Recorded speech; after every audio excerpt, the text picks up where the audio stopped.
Assalamualaikum, hai, kita berjumpa lagi di video ini dan saya teruskan lagi perkongsian tentang K-Series Transmission. Okay. Bagi anda yang baru sampai ke channel Jamal MA, jangan lupa subscribe channel Jamal MA agar anda sentiasa update dengan video terkini. Dan jangan lupa like video ini jika anda suka. Okay. Jika anda tidak suka pun boleh klik dislike juga, tidak ada masalah. Okay. Dan anda boleh komen di bawah jika perlu. Jika ada pertanyaan pun boleh komen di bawah. InsyaAllah kalau ada masa saya akan jawab. Okey. Mula-mula kita mulakan dengan gear ratio. Gear ratio ni adalah nisbah di antara driver gear dan juga driven gear ataupun follower gear. Okey. Driven gear ni bersambung dengan engine. Okey. Kalau kita tengok di sini ni ada motor ataupun dinamo. Okey, ini kita anggapkan kita punya engine lah kan. Dan di sini ada driver gear 8 tooth. Okey. Sementara follower gear ataupun driven gear ni adalah gear yang dipandu. Okey. So driver gear ni adalah gear yang memacu ataupun yang memandu, dan follower gear ataupun driven gear, kalau kita tengok nama dia pun sudah driven, okey. Gear yang dipandu ataupun follower, dia ikut saja apa yang pemandu ni bawa. Apa yang pemandu ni buat kan? Okey. So bagaimana kira gear ratio ni? Kalau kita tengok di sini, okey. Follower gear ataupun driven gear bahagi dengan driver gear, okey. 24 bahagi 8 samaan dengan 3 nisbah 1, okey. So 3 nisbah 1 ni, okey, maksud dia 3 kali putaran driver gear ni, 3 kali putaran driver gear bersamaan dengan 1 kali putaran follower gear ataupun driven gear. Okey, driver gear ni dia cuma ada satu size, dia tidak akan berubah size. Sementara follower gear ni ataupun driven gear ni dia banyak size, daripada besar sehinggalah kecil, dan kita boleh tukar, kita boleh shift menggunakan tombol gear tu kan, tombol gear apa ataupun gear stick, ataupun kalau auto dia boleh tukar sendirilah kan. Tapi apapun dia bertukar size. Okey. Jadi kenapa dia perlu besar ke kecil? Okey. Apabila kereta tu dia sudah boleh bergerak, kan? Pergerakan enjin tu dia sudah ringan, okey. Masa ni kita boleh shift gear ke gear yang lebih kecil, kan? Kalaulah kita menggunakan gear ratio yang sama-sama kan, okey. Contohnya driver gear ni 8 gigi. Kemudian driven gear tu pun 8 gigi juga. Ini memang sangat berat, okey.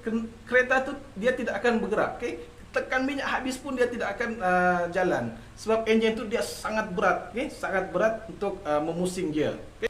Jadi semakin laju pergerakan kereta, okey, semakin ringan pergerakan enjin, dan kita perlukan gear ratio yang semakin kecil. Jika tidak, kita cuma akan dapat satu ratio saja, okey. Kalau kita perhatikan motorbot, dia cuma ada satu ratio. Itu sajalah frekuensi bunyi bermula daripada titik A sampailah ke titik B. Itu sajalah yang bunyi yang kita dengar. Tetapi dengan adanya ratio gear ni, okey, okey, bunyi enjin tu dia semakin rendah, bermakna beban enjin tu dia semakin kurang, kan? Okey. Kenapa kereta ni dia perlukan gear ratio? Okey. Kalau ialah kita pun maklum kan, kereta ni tayar dia bergolek, dia tidak bergeser kan, seperti mana bot dia bergeser dengan permukaan air. Okey, semakin laju kenderaan tu, semakin ringanlah pergerakan ataupun beban enjin tu, dia semakin ringan. So bila dia semakin ringan, dia perlukan ratio gear yang semakin kecil supaya serasi kan, supaya serasi pergerakan gear tu dengan beban enjin kan. Kalau tidak dia akan jadi macam fault lah kan, macam enjin kita mengerang kan, ataupun ialah macam loose power pun boleh jadi juga, okey. Tetapi bot dia tidak perlukan ratio gear sebab dia meluncur, okey. Dan permukaan bawah bot tu dengan air tu kan, dia akan menghasilkan geseran. So, apabila kita tarik throttle ke neutral, kalau bot kita tarik throttle ke neutral, dia akan serta-merta perlahan, sebab geseran air dan permukaan bot tu dia akan menghasilkan rintangan dan seterusnya memperlahankan bot. Jadi untuk menghasilkan daya tuja yang sentiasa tinggi, torque yang sentiasa tinggi, maka dia perlukan satu gear saja. Kalau dia shift ke gear 2 lagi, contoh kalau ada gear 2, okey, bot tu dia akan jadi perlahan sebab rintangan air tu menyebabkan bot itu bergerak menjadi perlahan. Okey, saya harap anda faham kan? Sekarang kita cerita pula automatic transmission dengan manual transmission FD2. Okey, FD2 ni kalau di negara lain lah, kalau contohnya di Canada dia di bawah Acura, tapi Acura CLX kalau tidak silap lah kan. Tetapi sebenarnya dia copy sebiji FD2. Okey, sebiji. FD2 copy dia sebab dia dulu keluar baru Honda FD tu. Okey. Tetapi Acura dan Honda ni dia adik-beradik kan. Okey, kalau kita tengok yang di bawah dulu auto. Sebab yang ini yang kita gunakan. Kalau first gear 2.66, second gear 1.534, third gear 1.022, fourth gear 0.721, fifth gear 0.525. Okey. Dan final drive dia 4.40. Okey.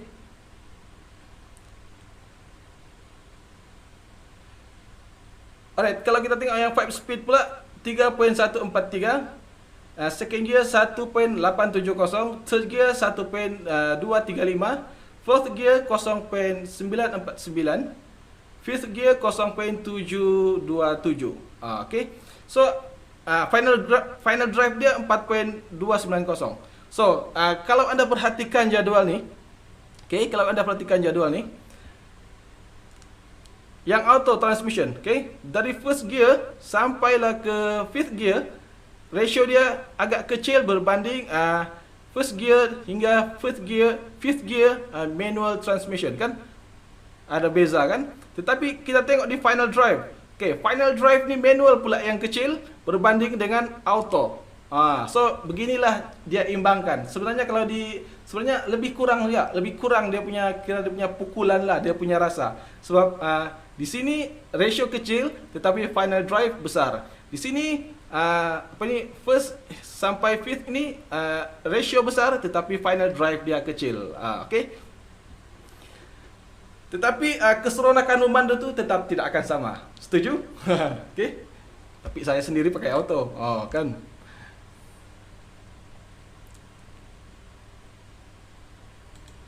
Okey, kita kembali ke jadual ini. Okey, ada 3 tuning lah kan yang biasa lah. Satu main toge. Yang ini memanjat bukit. Okey, initial D. Kemudian street performance, okey, street race dan juga drag. Drag ataupun drift. Drag pula. Okey, boleh juga kita masukkan drag nanti kan, insya-Allah kalau ada. Okey. Drift, okey. Tapi yang biasa ni 3 lah. Okey, gearbox FD2R ni memang perfect lah di antara yang ada ni. Memang FD2R ni memang perfect. Tetapi kita tengok juga berat kereta tu. Kalau kita tengok FD2 ni memang agak berat berbanding DC5 berbanding FD2. Memang dia berat.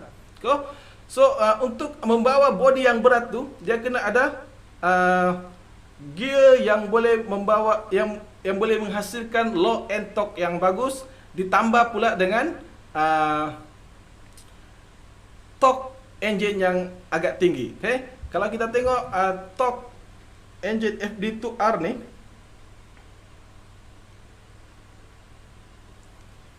(215), okay, 215, dan dia punya horsepower 222. Okey, BHP lah kan. Okey, tidak apa. So kalau kita tengok torque dia ni memang agak rendah, okey, sebab engine medium, okey, bukan long stroke, bukan juga short stroke, tapi medium stroke. So dengan torque yang 215 ni, kalau dia menggunakan gear seperti mana yang ini tadi, okey, seperti mana yang ini tadi, dia tidak akan dapat mendaki bukit dengan perfect.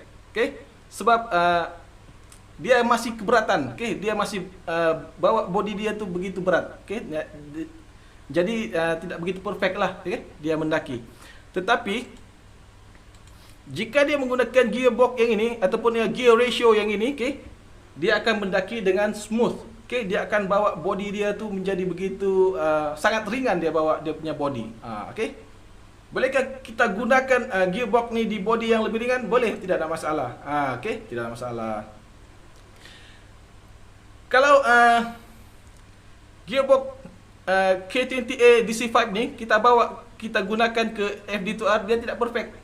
Sebab FD2R DC5R ni body dia ringan. Okey, bila gearbox yang di set untuk body yang ringan, kita bawa ke body yang lebih berat, dia tidak cantik lah kan. Dia seperti yang saya jelaskan sebelum ni, okey, dia akan agak keberatan membawa body itu. Okey. FD2 Auto ingin convert ke manual. Apa gear ratio yang bagus? Okey, kita boleh gunakan gear APG6, okey, K24A4. Okey, ratio gear dia gear 1, gear 2, okey. Bahkan gear 1 pula. Gear 1 dia ni lebih tinggi daripada FD2R, okey. Gear 2 kecil sedikit lah, okey. Tetapi yang ini memang perfect untuk FD2R, untuk FD2, okey. Dan kita boleh plug and play, tidak perlu kita usik kita punya AFR, okey. Tetapi, okey, saya sarankan jika anda gunakan tukar transmisi manual ke auto ke manual, okey, tukar sekali dengan ECU supaya anda tidak mengalami malfunction yang bukan-bukan, kan? Okey. So itu toge. Kalau street performance FD2, kalau FD2R ni kita ceritalah, kalau yang Type R kan sama ada FD2R ataupun DC5R kan, itu setting yang sudah sedia ada. Yang ini kita cerita ni yang FD2 yang ingin convert ke manual dan sebagainya, okey. So kalau FD2 dia ingin main street performance, okey, maka dia boleh gunakan banyak dia boleh gunakan ni, okey, seperti EP3, DC5 ni dia boleh guna, okey. Dan ini FD2, FD1 pun boleh guna, okey. Okey, kalau drift pula, okey. Kalau drift kita boleh gunakan engine K24, okey, bersama dengan ataupun kita boleh gunakan setup Honda Element ni, okey. K24A4 dan juga APG6. Yang ni memang perfect untuk drift, okey. Sebab drift ni dan yang final drive ni kita boleh gunakan final drive FD2R, okey. Okey. Drift ni lain sikit dia punya dia punya mainan lah kan. Sebab dia di antara kita ingin mengeluarkan semua kuasa dari engine tu, tapi dalam masa yang sama kita inginkan pergerakan kenderaan yang perlahan kan, okey. So untuk menghasilkan seretan ataupun geseran yang begitu perfect, maka kita perlukan engine yang torque tinggi dan gear ratio yang besar, okey. So dia akan menghasilkan seretan yang cantik. Yalah, sebab drift ni kita kena ambil corner tu berseret kan. Kalau kita drift tapi kita ambil corner tu secara sopan, tidak berseret, yang tu bukan drift. Yang tu pergi jual sayur kan. Okey. Okey, 6 gear ataupun 5th gear mana yang bagus? Okey. Kalau kita tengok ni, semua yang pakai 6 speed ni, semua torque tinggi ni. Okey, semua torque tinggi. Kalau gear engine ini semua ni dia cuma ada gear 5, okey. Dia pernah dengar kan tidak istilah minta gear lagi. Dia macam minta gear lagi. So inilah yang berlaku kepada engine racing ataupun engine sport yang engine sport K20 ni, jika dia tiada gear 6, okey. Kalau dia setakat gear 5 saja dia akan minta lagi, dia akan mengaung lagi, okey. Dia minta gear lagi. So dia tambah satu gear lagi supaya dia tidak mengaung. Okey. Dan satu lagi 6 speed ni tujuan dia untuk jimat minyak. Sebab engine racing ni dia kuat makan minyak kan, okey. Sebab engine race lah, engine performance lah, mesti dah dia telah minyak sikit banyak kan. Jadi apabila kita berada di gear 6 ni, okey, sewaktu kita bergerak laju, sewaktu kita bergerak, okey, kita akan menggunakan minyak dengan sedikit. Maknanya yalah seperti yang saya cakap tadi kan, kenapa gear ratio ni ada, okey. Sebab engine tu dia sudah semakin ringan, okey, dan bila dia sudah ringan, dia menggunakan gear 6 pun, okey, dia sudah boleh bergerak dengan bagus, dia sudah boleh bergerak dengan lancar walaupun kita tekan minyak sedikit saja. Kan? Jimat ke tidak? Okey. Tetapi jika anda racing, jika anda race di mana-mana kan, semestinya anda hanya menggunakan gear 4, 5 ataupun 3 dan 4. Okey? 5, 4, 4, 3, 4, 4, 5 kan? Kecuali lah anda betul-betul ingin memandu santai betul-betul kan, tetapi speed, okey, anda boleh gunakan gear 6. Okey. So FD2 jika ingin convert ke manual, okey, anda kena tengok dululah, okey, sama ada engine anda tu anda sudah set up tinggi-tinggi dia punya torque ataupun torque dia tidak begitu tinggi. Okey, jika torque yang anda buat pada engine anda tu sudah terlampau tinggi, maka anda boleh gunakan 6 speed. Okey. Tapi kalau torque anda tu setakat ada peningkatan 3%, 10% daripada torque sebelum anda buat engine anda, maka anda boleh gunakan 5 speed transmission. Okey.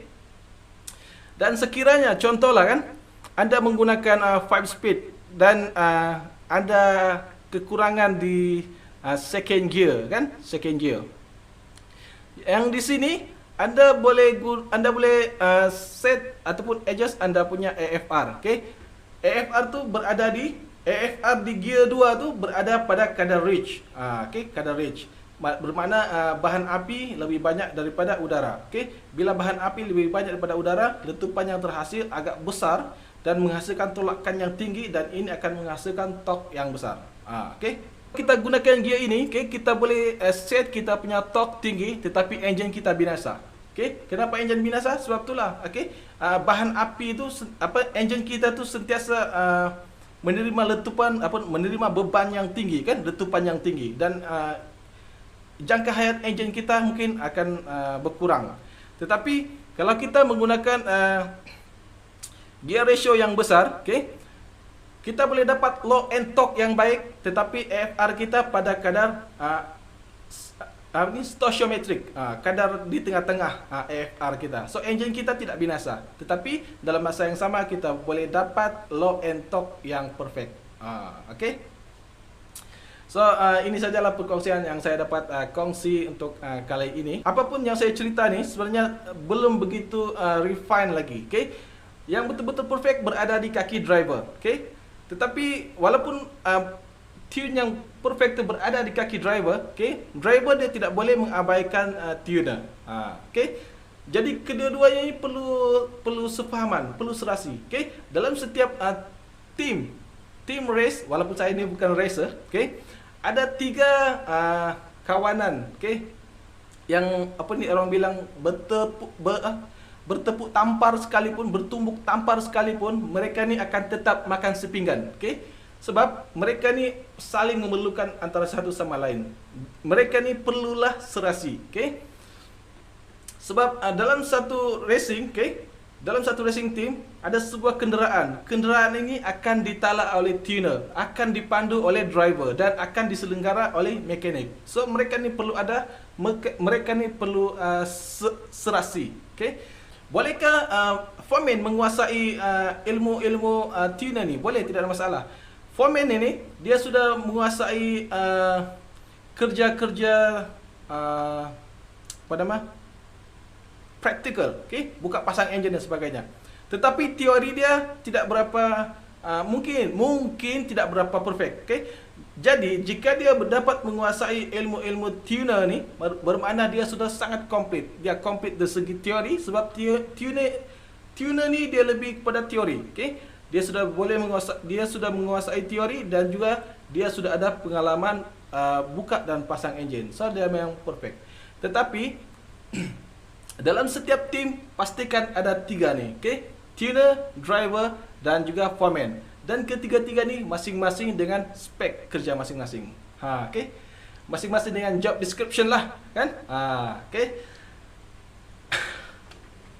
Berat jauh cakap ni. Okey, sampai sini saja saya dapat kongsikan untuk kali ini, okey. Semoga kita berjumpa lagi di video yang akan datang. Okey, jangan lupa subscribe channel Jamal MA. Assalamualaikum. Bye bye.